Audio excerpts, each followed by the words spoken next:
Water. Earth. Fire. Air. This is... What were you saying? This is Yip Yip. Hooray! Avatar Podcast.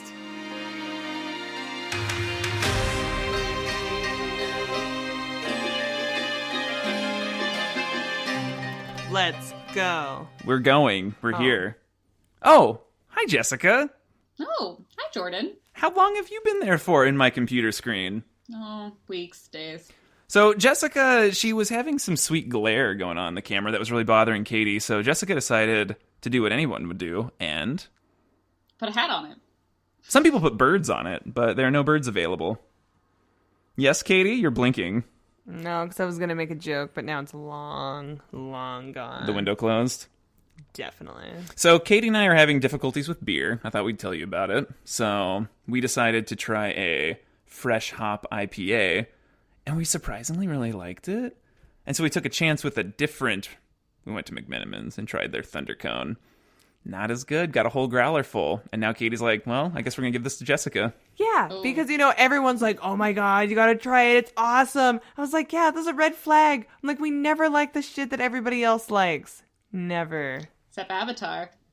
Oh, yeah, I guess that's my thing. Good one. So, Jessica, I feel like you're really casting a wide blanket covering the world in Avatar goodness. Are you the harbinger of good times, or are people just, like, figuring it out on their own? Being like, oh, we should watch this.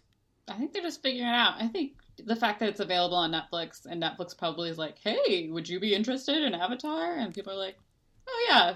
I see you've watched an animated show. Have you tried this animated show? That came out 15 years ago? Okay, so we talked to our friend's kid about this. I think we told you. We talked to Allie, and she got really salty about Avatar. She's like, yeah, I don't know. I really liked it, but I think they took too much from Frozen 2. And I was like, girl, you realize Avatar came out 15 years ago, right? And she's like, she started laughing hysterically, and she's like, no, it didn't. So confident. Yeah. So this is what happens. Like, something new appears on Netflix, and all of a sudden it's the newest thing. Maybe everyone thinks Sister Sister is brand new. And then they look up Tia and Tamara Mowry, and they're like, what? How did they get so old so fast? Maybe. Except for on Netflix, it's under retro shows. Is it really? Are you interested in retro shows like Gilmore Girls and Sister Sister? And I was like, oh, wow. I guess we are old now. I'd never seen an episode of Sister Sister, and then Katie introduced me to it. And so now I'm just singing, Sister Sister. Yeah, we've seen a whole, 4 episodes. We're doing pretty well. Okay, so here we are. This is Yip Yip Hooray, an Avatar podcast. It's me, Jordan. Hey, Jordan. It's me, Katie. How'd you get in here? Born here. Whatever that means. Maybe she's born with it. Maybe it's Maybelline. Maybe it's Katie. Wow. Katie. Maybe it's Katie May. Ooh. Maybe it's Katie May. Don't reveal my name. Sorry. My bad. Who are you? I mean, we've addressed it, but... Yeah. It's Jessica. It's Jessica. Jessica. Jessica gave me a couple belated birthday presents because she couldn't get it on time, but that's okay.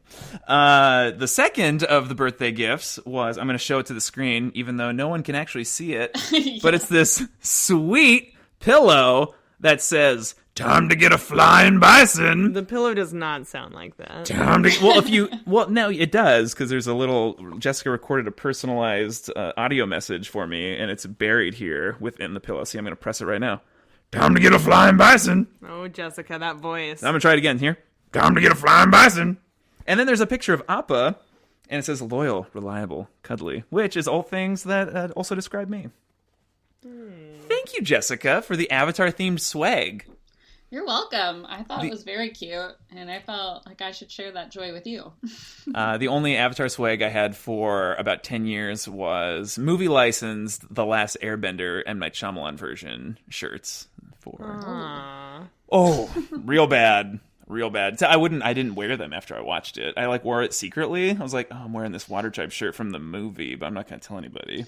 With like a button-up shirt over the top of it. Yeah. Or it's loose, so you're like, oh, there's a design on that. I can't quite tell what it is. But yeah, the tag on the back definitely just says The Last Airbender with the exact same font that they use in that, and I was really embarrassed by it. So the last time we talked to Jessica, we were addressing the season 2 finale, and now we are 6 episodes into book 3. And we're here, Jessica, we'd like to hear your thoughts on season 3 so far. Season 3 is great. The fashion's amazing. I mean, Fire Nation really has the fashion looks. They got it all. Wait. I'd like to disagree. Can we talk about Azula's cute season 2 finale outfit? We've talked about it. I know. That's Earth Kingdom, man. Yeah, we No, all but- agree. So what outfits are you vibing with? All of them? I don't know. I hope you mean like Iroh's Wait. dungeon robe. Yeah, definitely the tattered rags of the dungeon. We all love that look. It's classic. I just like that everyone's like hair's like down. I like Sokka's little haircut. Or Yeah. lack thereof. Right, everyone's getting kind of rugged. They've been around a while. Everyone's been around. I mean, Katara no longer is rocking the hair loopies.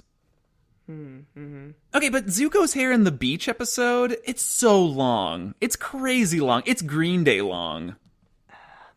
Yeah, do you think he's just like hasn't found a Fire Nation barber he likes? You know, he's like, I don't know anyone who can make the scar look good, so I'm just gonna like grow it out. Do you think Uncle Iroh cut his hair before, and so he doesn't know what to do now that he doesn't have Uncle Iroh around to cut his hair? Iroh absolutely cut his hair. And like, Right. especially in the awkward grow out period in book 2, he was like, oh, Prince Zuko, it's not coming in very well around here. So, I mean, when you think about it, Zuko's hair came in really well. So obviously Iroh was the barber there. But he probably did that really fancy thing. You know, have you seen it where the barber has like an active flame and is like burning your hair to like cut it? That's a thing. No, that What? sounds like it would smell terrible. Maybe. Definitely. Have you tried it? I mean, try it right now. Okay, well, you go get a lighter. Okay, we're going to take a quick break. Time to get a flying bison. Sorry, I hit the pillow again. God, I hate when that happens. Katie, do you have any favorite book 3 outfits or hairstyles? All of them. I don't know. I can't. I'm not in the zone. Okay, what's happening with I do not have a head tattoo or any tattoo where hair could get involved. Don't we think if Aang had a tattoo on his head that the hair wouldn't come in very well over that? Or is that not how it works? Jessica, you're covered from head to toe in tattoos. Right, you got a head tattoo. So many tattoos. That's a great question. Because I'm trying to Mike, think of right. like arm tattoos, but I don't know anyone who really has like a forearm tattoo, and that's where most people would be hairiest, where the tattoo is. Or like right in the But- happy trail. Yeah. I don't think I've ever seen a hairy tattoo. I don't know about this term hairy tattoo. Yeah, but they're out there. They are out there for sure. Listeners, if you have a hairy tattoo, please send a photo to yippyipphooraypodcast@gmail.com. Nothing explicit, please. And let us Please. know how you maintain or don't. One hairy tattoo. Or maybe the hair growing in is part of the tattoo. You know? So, Jessica, in the book 3 premiere, The Awakening, what was your reaction when we zoom in on Aang's hairy head? My honest reaction was No! how the snippet that plays when I go to see Avatar: The Last Airbender on Netflix makes sense, because it's always a clip of Aang with a full shed of hair at the Fire Nation school, and I'm like, who's this kid who looks just like Aang but has hair in a Fire Nation clothes? Why is this the clip for Avatar? And now I was like, boom, it all makes sense. He has hair now. Okay, so Wait. But I also was like, wait, he can grow hair? He's been shaving his head this whole time? I guess I assumed that the tattoo was preventing his hair, or he had alopecia. I don't know. eagle-eyed viewers in the book 2, Tales of Bossing, say, we get a view of everyone shaving. Aang shaving his head. Sokka takes, like, his sword knife and is, like, shaving off his mustache, which looks very similar to mine. And then No. I have to sidebar about backtracking to Netflix. And I'm like, I feel like they always have these off-colored, like, little clips or pictures. It's like, what is this? Is this supposed to, like, draw me in? I don't know. Off-colored makes it sound like it's very offensive. Did I say off-colored? Yeah. Did I? You did, but I know what you meant. It's like, it's not off-colored. It's just like a weird random side character is like, it'll be like Gilmore Girls, but the picture will be like Jess, like Rory's boyfriend for like 2 seasons. And you're like, That's like, he's not a Gilmore Girl. Why are you showing me this? Yeah, I want to know who's in charge. My favorite one, it's not a clip, but it's a Parks and Rec image that gets cycled through for the thumbnail for the series. And sometimes it's this like green tinged Ben Wyatt that makes it look like a procedural for like some horror type murder mystery. It's the most disgusting thing I've ever seen in my life. So anyway, I feel like it should be Little Sebastian, and then it gets those like miniature horse people. Like, did you hooked say in. little? That's a big demographic. Did you say little Sebastian? It's a little. Lil. I don't know. That's not what I heard. Like in I Rugrats, can't- Phil and Lil. Listeners, rewind the tape. Time to get a flying bison. Too Sorry, far. I just can't stop like touching the pillow. That's great. Okay, what are we talking about? We're talking about hair. And then, okay, so back to the Avatar thing. I think it's a little negligent on Netflix's part to be like, oh, here's a preview of deep into season 3. Are you wanting to watch this show now? Yeah, I agree. It's insane. It should just be the clip of Aang on his little like airbender ball running into that little monument Over from and the over intro, again. because it makes me laugh every time, and I don't know all you why need. that wouldn't just be it. It must be a cousin thing because Katie and Troy definitely are giggling that whole time, and I'm just sitting there mad. I'm like, this part. No, I laugh because Troy's laughing, and we've already found out that Jessica also laughs at that part. So I am just laughing with them, not because I'm like, ha ha, Aang, good one. It's beautiful. Yeah. Okay, other season 2 things are, what's your vibe on what's going on with Zuko right now? Well, as we discussed, Zuko's very emo. What? It's like last time when we talked about the end of season 2, it was just like emo Zuko. But I mean, I don't want to jump ahead, but obviously episode 6 is a big game changer for Zuko as the character. You get a lot of new information that you're like, oh, what's he going to do with this info? What do you think he's going to do with that info? I don't know. It's hard to have faith in him. I mean, he's But screwed everyone, up. I guess Uncle Iroh has faith in him. It's a lot of pressure. I mean, it was quite the twist. I had to explain it to my husband, Greg, what exactly happened, because he was like, wait, what? I'm like- so confused. He's like, so wait, how is the Avatar his, like, grandpa, but his grandpa's the Fire Lord? And I was like, yeah, it's confusing, but people have 2 grandparents, so that's how it works. Well, Greg was created in a tube, so he really only has one set of grandparents. He's a clone.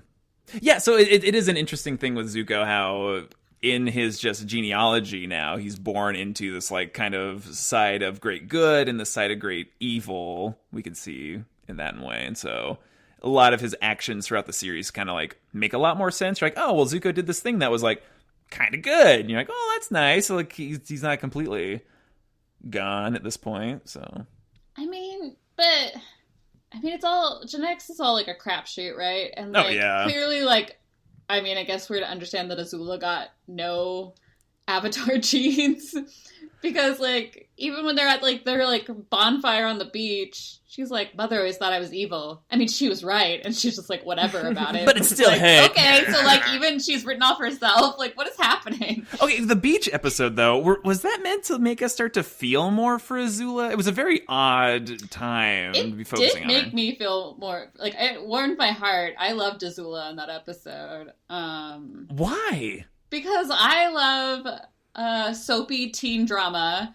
And Right. it was really scratching the itch of watching, like, the OC or Dawson's Creek. But then the twist is that Azula's just, like, straight up evil, but she still, like, wants a boyfriend. I don't know. I loved it. Right. No, she wants to fit in, and she's not really sure why people. Yeah, that she is just kind of off. I mean, She when comes she, like, on hits hard. on that boy, and then she's like, we can rule the world together. And he's just like, whoa, that's a lot. But it's like, she's like, yeah, that's what normal people want, to rule the world. You're like, okay, I get you, Azula. Like, you're like, I have goals, and if you're not going to be with me on my goals, then I don't need you in my life. What do you think about Zuko's relationship? I feel like Zuko's in that relationship because a girl liked him and it was easy. What's the name of the girlfriend? May. May. It's gonna be May. I like May. I can relate to May. I think May needs to move on from Zuko. I don't think she's getting what she needs out of that relationship. Hey, I brought you some ice cream. It fell on you. They're so things. toxic. Yeah, I feel like there's toxic, whatever. How about the ending where their resolution for the episode is to go destroy the house of Eric Von Detten? I also enjoyed that twist because it was like, yeah, all those kids were kind of like dicks to them, but like obviously they weren't evil, so they don't like deserve to have their house destroyed. But you're also like, I don't know, they're Fire Nation, so like who cares? That's true. And like they're not good people. They're like Right, they're like the gentler people. Zuzu. They're like, okay, obviously like the crown prince and princess, which he's like, apparently there's not pictures of them all over because no one recognizes them. Even though they've been going to that beach like all their lives. Like I didn't really understand that. Boo. Inconsistencies. Yeah, also, I mean, don't you think in a monarchy you should just be trained to recognize on sight any member of the royal family? Just saying. Yeah, like don't they have like state dinners and stuff? Nope. Not it's very insular. Not in the Fire Nation. It's all secrets. It's Earth Kingdom. And so it's like, if it was like a poor Fire Nation family, I'd feel bad. But since it's like, you know, people at the Capitol from the Hunger Games getting their house destroyed, I'm like, yeah, whatever. That's a really good comparison. That's fair. Yeah. I'm happy with that. Okay, what about Aang and the gang? I feel like their goal right now is just kind of lay low. I mean, they feel like they don't really have much agency besides waiting out the eclipse for season 3 so far. Well, in the Painted Lady episode, Sokka is very upset about their timeline. And he's like, we gotta get out of here. Look at my super long scroll where I've written out every single thing, which is impressive, but also, like, insane. And they stayed there, I don't remember, like 3 days? No, if you really pay attention, like how long it took to clean up that river, I'm assuming they're still there today. Like, they were there for weeks cleaning that river. I don't know. Maybe Sokka had a change of heart. But then in the episode where he becomes a sword master, I was like, how long is this going to take? And it's like literally the same day at the end, isn't it? I think there's like one night because he forges the sword overnight. Right. Oh, yeah. And, like, so in the morning, he's like, well, at the end of the first day, he's like, you deserve a sword. Yeah. Fun. Well, you know. And by the first day, more like the end of the first like shift, like 6 hours in, P and Dow's like, hey, let's go. Let's get a move on, man. I think it's because Sokka was unconventional, and he knew that Sokka wasn't really going to be a polished. Right. Yeah, I mean, what did you see in Sokka that he didn't see in the other people? Well, I mean, assuming the other people thought they were like so great, so he didn't humility. Yeah. I argued that Sokka was aggressively dumb in that episode, like when he doodled on his face and then rubbed it on the parchment. I wasn't happy with that. Wasn't happy with that at all. Is it because you really relate to Sokka and you're like, I wouldn't do that? Yeah, I think maybe. Because I'm like, it seems really out of character for me. Time to get a flying bison. We should try that. What do you think paint about your face. his addition of the rainbow in his landscape? I mean, I thought it was a nice touch. Are we getting some like maybe subtle like Sakage vibes? I mean, that'd be a good direction to go. I think it was like queer coding. I just thought he was like, oh, Even though he's had it'd be nice if multiple there's a rainbow. I mean, I will make the argument that when I would make doodles, like I would often add a rainbow into them. Like my doodle of lore of yore is I would make 2 clouds with a large arched rainbow with a tap dancing jazzy Tyrannosaurus Rex on it. Yeah, it's a nice picture. I've seen it many times. I just feel like both were examples of his immaturity. Just that, you know, he's still like a kid. And so that's why it was so shocking to me at the end of that, where he's like, you're going to be a greater sword master than me. You're already so great. I was like, but we've pretty much established he's like a kid. But, I mean, you could still buy into the fact that maybe you sense a lot of potential. And part of it could be that, yeah, like that humility and just that, yeah, he's starting at ground zero, has some heart, and maybe that'll take him far. He's already come so far, Jessica. Katie really enjoyed Piandao, the Swordmaster, because he talks like Batman, and then he was like, when he's fighting Sokka, he's just giving him all these compliments. Great work, Sokka! Use your terrain! Ah, my eyes! Good use of dirt! It was the best little...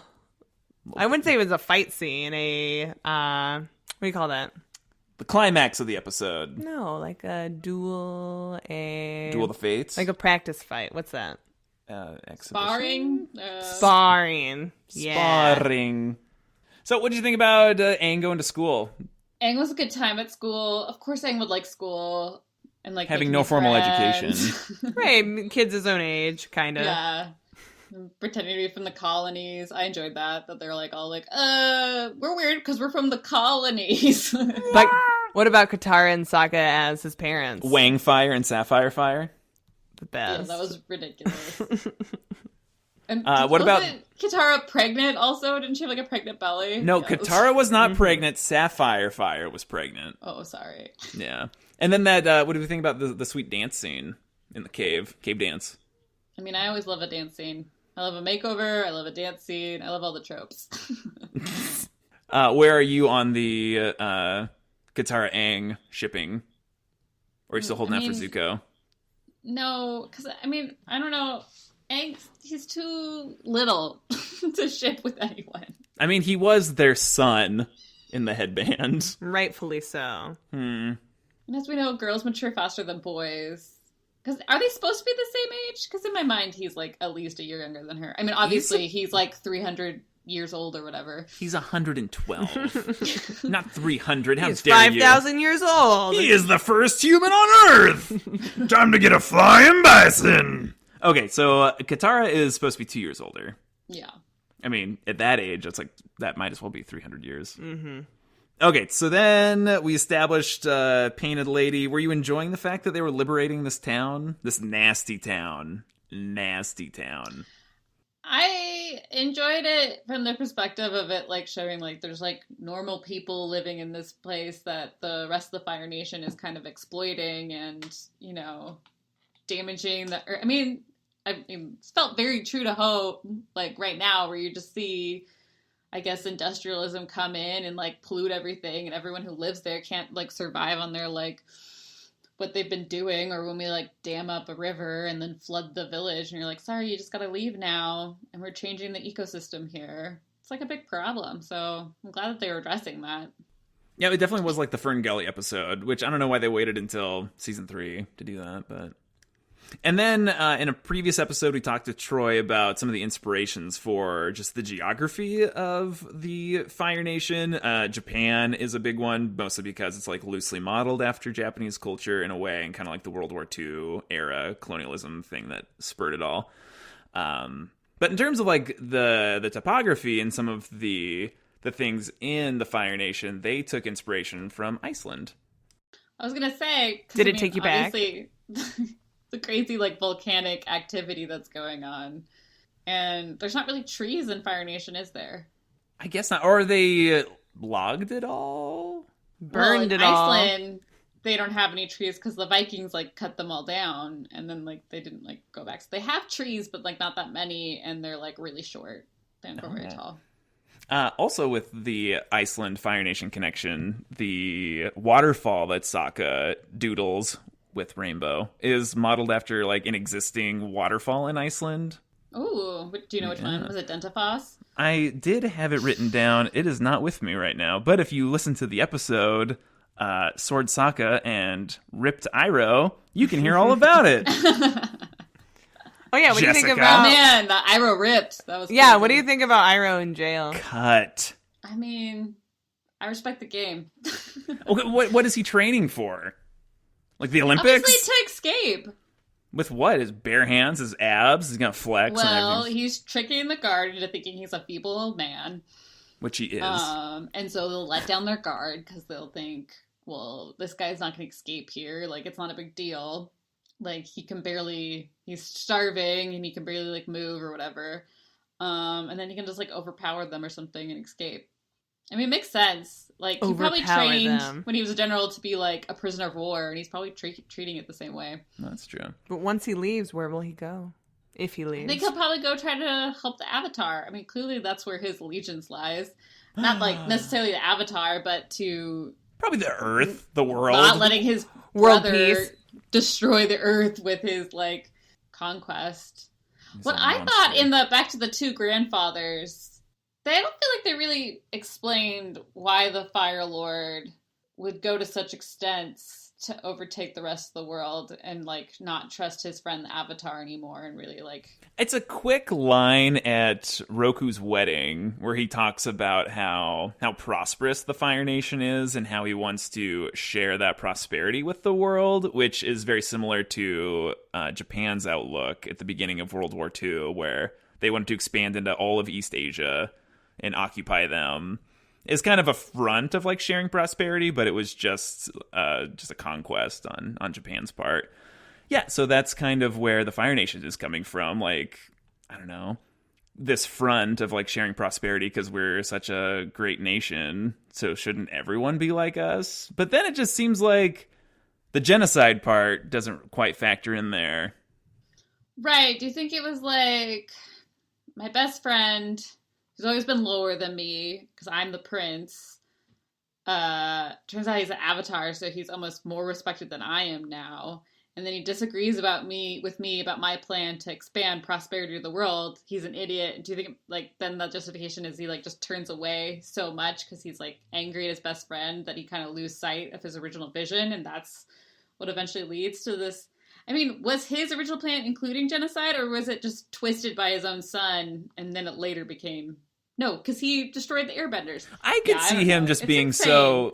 so twisted and angry at Roku. Maybe he sees Roku's betrayal, and so after Roku dies in the volcanic eruption, then Sozin decides to wipe out the Avatar because of his hatred for his best friend, which is a weird thing. But it's also like, I don't understand how he... And you get rid of all the threats, you know, where it's like you stay on top by making sure the game is rigged in your favor and you're able to stay at the top. Whatever. But maybe they didn't feel like they could quote unquote share their prosperity with the air nomads because they were kind of detached from, you know, the material world in a way anyway, so they wouldn't like accept that from him. I don't know. Sozin. Rat grandpa. So what did you think about the like history lesson flashback of like Roku's life? I liked it. It was cool having the perspective and like having it told from the two sides. Oh yeah, Roku and what did you say his name was? Sozin. And yeah, kind of just giving context to like why the Fire Nation wants to destroy the Avatar so much and how it went from 4 equal nations to this really out of balance world they're in. And I didn't see the twist that Zuzu's mom was Roku's daughter, because I was also like, when do we get to see this Avatar's wife? Like, I want to know more about this wife relationship. And I was like, does the Avatar just like chill and hang out most of the time if there's not like a crazy war going on? Like, so he just like can have a family, and then how do people like contact him to be like, Avatar, we need your help? Like, I was like, I wanted to like the adventures of Roku, like just day to day to figure out like how that functions in society. Because like obviously if there's this huge threat, the Avatar has like a mission from the beginning, in addition to mastering the different elements. But yeah, peacetime like, once you master Avatar. them, you're just like good to go. I guess. I mean, peacetime avatars is an interesting idea because Roku clearly was that. Apparently, it took Roku 12 years to master all the elements. Maybe because it was times of peace and he could just chill. But I was curious, like, how the Fire Nation views Roku, because we don't really see anybody, like, no one's really talked about him. We haven't seen any, like, statues or commemorative things about him, whereas we've seen one of the previous Avatar before Roku in Avatar Kyoshi, the whole island dedicated to her and her legacy.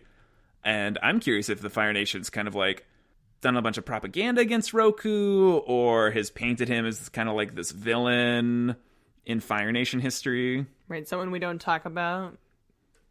Right, because I mean, presumably you don't put the statue up until the Avatars died, right? Probably. Like with Kyoshi, They probably waited until she passed away before they put up their giant Kyoshi statue. Mm-hmm. And so probably after Roku died, yeah, and then the Crown Prince is like, I'm not putting up statues of Roku. Like, that's not happening. Like, yeah, and then being like, just don't talk about avatars anymore, other than my, like, yeah, probably. They're just like, so probably those Fire Nation kids in school, although people recognize the Avatar. So everyone knows that regular people recognize Aang as the Avatar. I mean, I would say they probably recognize him as the Avatar because he's the only air nomad around. They're like, oh, arrow on But the they head. know enough that the Avatar's supposed to be an air nomad. Right. And they presumably know what air nomads look like, even though they no longer exist in the greater world. Mm-hmm. They must be learning something about avatars. How to spot him, how to take him out. Yeah, right. Ugh. Probably a pamphlet. What to do if you spot the avatar. Oh my god. Well, Katie, any thoughts about these first 6 episodes? I believe You've expressed. I've expressed. So, Jessica, who's been the star of the first 6 episodes to you? I gotta say, Azula in the beach vacay episode really stands out to me. I was like really into it. What'd you think about Zuko attacking Ty Lee? Calling her a circus freak? Yeah, I was like, get out of here. There's like so much Well, yeah, 'cause toxic he's like, behavior. yeah, because she's like a bright, shiny presence. Of course, I'm surprised May doesn't get more like upset at Ty Lee. But you'd think that their personalities would clash more. But you know, also opposites attract. But I think like May, I think that's her thing, is she just allows people to be who they are. And she doesn't try to change anyone. It's like, I'm who I am, and you can just do your own thing, and I don't really care. Which is nice. But the whole beach bonfire thing, it was like everyone was like airing their grievances against each other, but like nothing was really resolved. Yeah, it was just a bunch of crummy things. And that's airing your grievances helps a lot. Just venting. Yeah, and then everyone's like on the same page. Like, I've been thinking about this. This has been annoying me about you. Now you at least know about it. We talked about it, and we're kind of like moving forward from there. Funny you mentioned that, Jessica. There's something I've been meaning to talk to you about, or to yell at you about. Okay, so what did you think about Zuko admitting that he's angry with himself? I was like, no duh. I don't understand why he's not more mad at Azula, honestly. In what way? I mean, although she has been weirdly nice to him, pretty like when she first got back. Am I remembering this correctly? When he first got back, she was still kind of taunting him a little bit, right? With Uncle Iroh. Because she like, I knew you went to go see him. And then he's like, what? How could you know that? And she's like, you just told me. Which, again, Zuko, come on. I know, classic Azula. Right, like, I'm curious if Azula really does, like, want the best for Zuko in this moment. Like, she's seeing that maybe he's, like, on a path to, like, truly, like, regain his honor. Or if she's just kind of, like, wanting to bring him down even more, like, in a long game sense. Like, because she feels like Aang's still alive. Or has an inkling. And maybe she just misses him. Aww. Do you think she's capable of that? Well, you know, sometimes people, again, toxic behavior, you like miss having somebody there, not because you generally or genuinely like them, but because you have someone to kind of kick around, and obviously she really enjoys making him feel bad or kind of proving that she's better than him. This is gonna sound terrible. But I was like, I mean, I have a fraught relationship with my younger brother. And he thinks that I kick him around, and everyone always tells me to be nice to him, and I don't feel like I'm not being nice. And so maybe Azula doesn't feel like she's not being nice to Zuko. That's fair. Katie, maybe she as an older sister, feels like she's treating him as like a little brother, and so, you know. But Zuko is the older brother. Well, but I mean, does he act like it? Exactly. I mean, Azula's really asserted herself in terms of where she stands for that family. And then, what are your thoughts about the assassin tracking down Aang? Oh, I forgot about that. Blow up things with his head guy. Mm-hmm. Oh yeah, that was so intense. I was like, what is happening? What is going on in this show? Now there's like a person who can like, yeah, blow up things with his head. I don't know. It was like shocking. It felt almost like, has there been anything like that in the show previous? Almost jumping the shark? Yeah, I mean, I don't know. We'll see how it's like explained or justified. But it was just like, okay, this is like a whole new world. Yeah. Like metal bending. Except for he's like not even doing like his like martial art, right? He's just like Yeah, no, it seems like just breathing. Like he's just like taking like a big breath and he's like, and then it's like. it was very like Dragon Ball Z. Yeah, no, it definitely feels like it's skewed more into like a traditional anime in that sense. Like he's just like this large, muscular, cool looking guy. And I'm like, what if there's like a giant robot and we get like a Voltron situation? We'll just wait until the series finale. That's right. Buckle up. How do you think they're going to take down the Fire Nation with their own machine? That's going to be the secret. I mean, they got a metal bender now. Okay, what are your thoughts for the rest of the season? What's going to happen? I think Uncle Iroh's gonna escape, and he's gonna do like some like clue uncovering or like figure out the Fire Nation plans. I think Zuko's gonna be like emo for a few more episodes. And then what's gonna happen?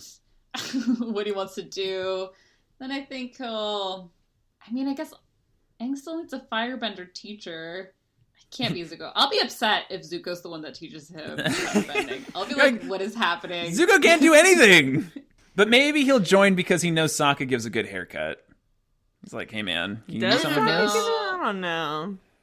Okay, really quick, Jessica. Is there something that you would like to have happen in the show that you expect to happen, but maybe it's like too outlandish? You're like, well, they won't actually do that, but if I could fanfic it, this is what's going to happen in Jessica World. Ooh, the end of the show, all monarchies are toppled, and it becomes a, I guess, socialist society. And it turns into Scandinavia somehow. It's the darndest thing. And I have a feeling maybe that Aang will be the last Avatar. Oh my god. Because, I mean, already... Well, I guess, okay, so if a airbender and a waterbender have a baby, like, what happens when you intermarry?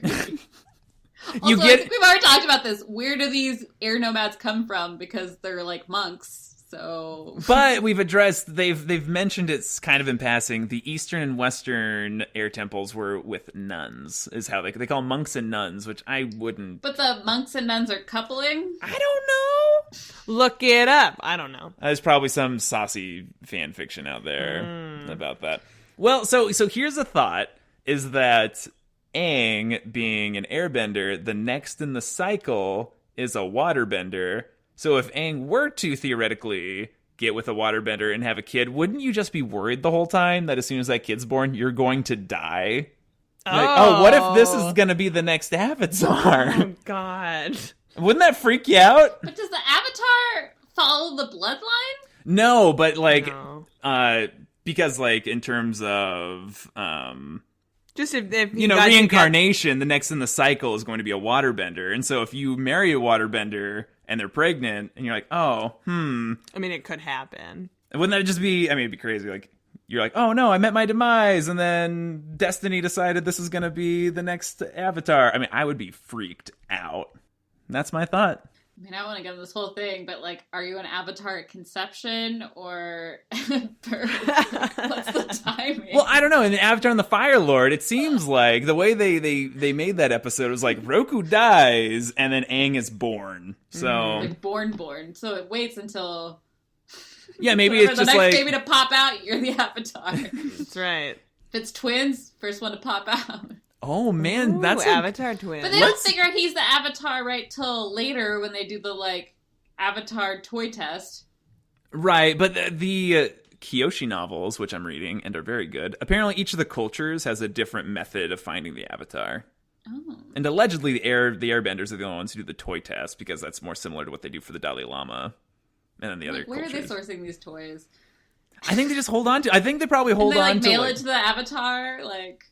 Or they bring the Avatar there and they're like, here, kids who are all the same age. Here's a bunch of toys. Pick 4. Mm-hmm. You picked Like, the right do they ones. add one of Aang's toys from when he was a kid to the like grouping. Well, so I think it's like the same 4 toys, and then they just keep those. Like they're like ancient relics, and then they, because that's how they pick the Dalai Lama. Like one kid that picks the like dreidel is the Avatar. Yeah, no. So they have to pick all 4. Oh, out of the group of like 15. Right. Or like hundreds, because apparently in the Kyoshi novels they describe they have like hundreds of toys, and they kind of like space them all out specially. And so if they find all 4, then they're the Avatar, because it's like a familiar thing. You're like, oh, these are my 4 toys. I've had these for thousands of years. I found my stuff. Wow. Cool stuff. So I guess now what I'd want to see is a internation marriage with 2 benders. Well, I mean, all good shows have a series finale with a wedding, so maybe we'll get a I wedding. an established couple, but yeah, maybe. Oh man, who would get married? Azula. Azula and To Sokka? who? Sokka. I mean, what man could What man could handle Azula? be the proper beta to Azula? Not that guy from the beach. It's definitely the blow things up with his head guy. No, he was terrible from the beginning. That guy's Eric Von Detten. I know. He was Eric Chan. Von Detten, like Princess Diaries, not Eric Von Detten Brink. Yeah. Ugh. Well, the next 3 episodes are The Runaway, The Puppet Master, and Nightmares and Daydreams. Ooh, those are intense titles. Those are all very intense And titles. they might be really intense episodes. Maybe. Runaway. Maybe not. We'll just have to wait and see. The Puppet Master. I don't like the sound of that. Yeah, it's good. Let's go watch it. Well, Jessica, thanks for having us, and thanks for this. Time for a flying bison. Yep, yep.